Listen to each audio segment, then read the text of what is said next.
Your dog secretly judges you every day, and I have proof. Not the cute, wholesome kind of judgment either. I'm talking about the moment you grab your keys and your dog's whole energy shifts. Their tail stops wagging, their ears go flat, and somewhere deep in their chest, a little panic switch flips on. That's separation anxiety, and according to the latest research, it's getting worse.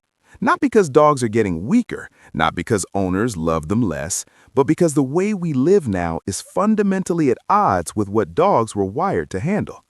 Today, we're breaking down exactly why separation anxiety is exploding in 2026, what the science actually says, and, most importantly, what you can do about it starting tonight. Before we go any further, I want to be upfront with you. I'm not a licensed veterinarian or a certified animal behaviorist.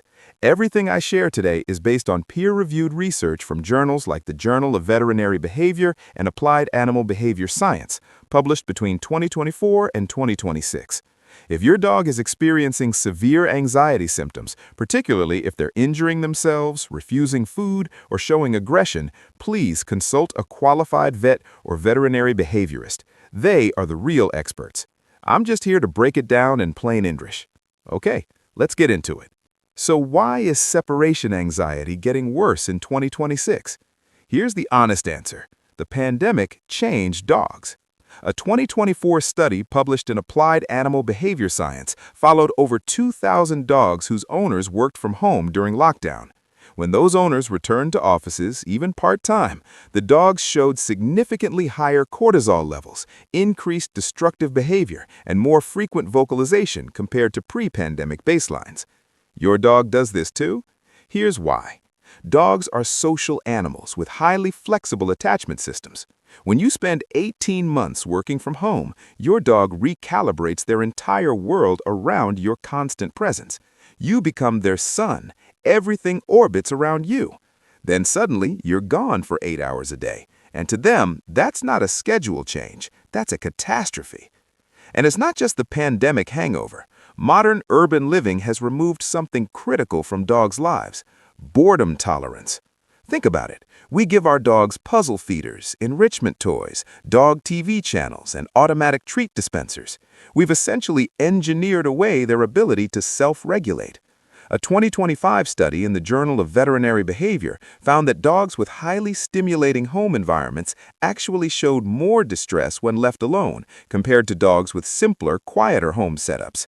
The researchers called it enrichment dependency, and it's a real thing that's showing up more and more in veterinary behavioral consultations. Your dog does this too? Here's something that might surprise you. A stiff, slow tail wag is not a happy wag. Research consistently shows that a fast, loose tail wag that involves the whole rear end signals genuine excitement and positive arousal. But a stiff, low tail wag, or a tail held high and moving in tight, rapid strokes, signals tension and hypervigilance.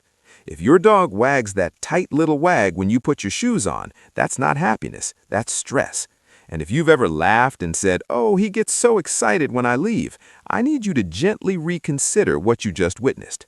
So what actually works? Let's be real. The internet is full of advice that ranges from mildly helpful to actively making things worse.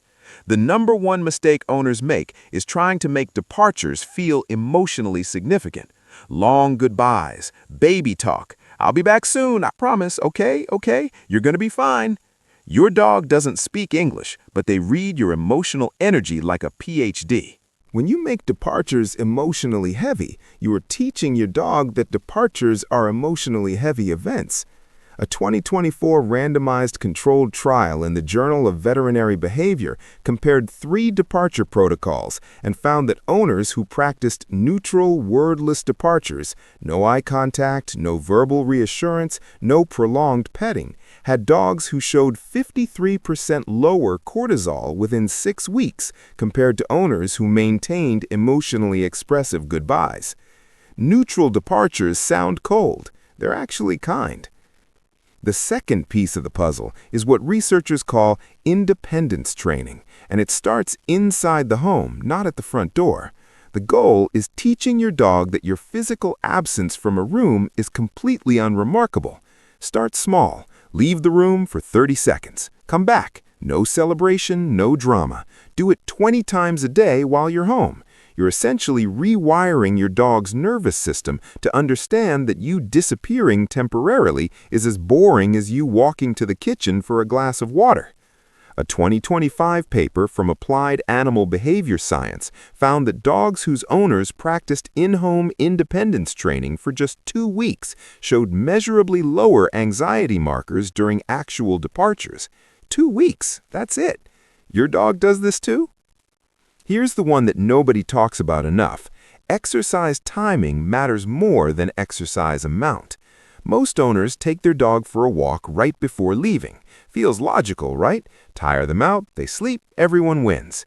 Here's the problem. A 30-minute walk immediately before departure raises your dog's heart rate and arousal levels. You're not calming them, you're revving their engine right before you ask them to sit quietly in an empty house. The research suggests moving exercise at least 90 minutes before departure, giving your dog's nervous system time to fully return to baseline.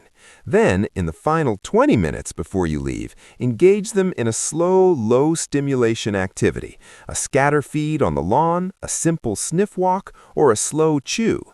You want their brain in a calm, slightly sleepy state when that door closes. Let's talk about the 2026 landscape specifically, because there are some new factors in play that the research is only just catching up to. Remote work flexibility has created a new category of dog, the inconsistently home dog.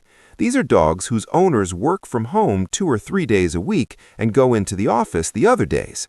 According to a 2026 survey published in the Journal of Veterinary Behavior, these dogs actually show higher anxiety scores than dogs whose owners are away consistently every single day. Consistency is more important than presence. Your dog's nervous system can adapt to almost anything if it can predict it. Unpredictability is the real enemy, and no amount of love or toys can compensate for a schedule that your dog simply cannot read. The other 2026 factor, social media pet culture. And yes, I'm going there. I know, hear me out. A growing body of behavioral research suggests that owners who treat their dogs primarily as emotional support companions, sleeping in the same bed every night, bringing them everywhere, rarely allowing solitary exploration, are unintentionally raising dogs with severely underdeveloped coping mechanisms. This isn't about being a bad dog parent. It's actually the opposite problem. It comes from loving your dog so much that you accidentally remove every opportunity for them to practice independence. If your dog has never had to spend 45 minutes alone and content, you've never given them the chance to discover they can. The good news, and I want to end on real good news, is that the same neural plasticity that made your dog so sensitive to your presence is exactly what makes them capable of learning to feel safe without you. Dogs are remarkably adaptive. The research from 2024 and 2025 consistently shows that dogs who undergo structured independence training protocols show measurable improvement within 4 to 6 weeks, not months, not years, weeks. The work is simple, it's consistent, and it starts with you understanding that the most loving thing you can sometimes do for your dog is let them be boring and alone for a little while. That's not neglect. That's not indifference. That's teaching them that the world doesn't end when you walk out the door and that you always, always come back. Follow these steps, stay consistent, and your pup will trust you more, not less, because a dog who feels safe alone is a dog who feels truly secure, not just dependent, and that's the kind of bond that lasts for the whole beautiful length of their life. Drop a comment below and tell me your dog's weirdest anxiety habit. I read every single one. And if this video helped you see your dog a little differently, hit like and subscribe because we're going deep on dog psychology every single week. I'll see you in the next one.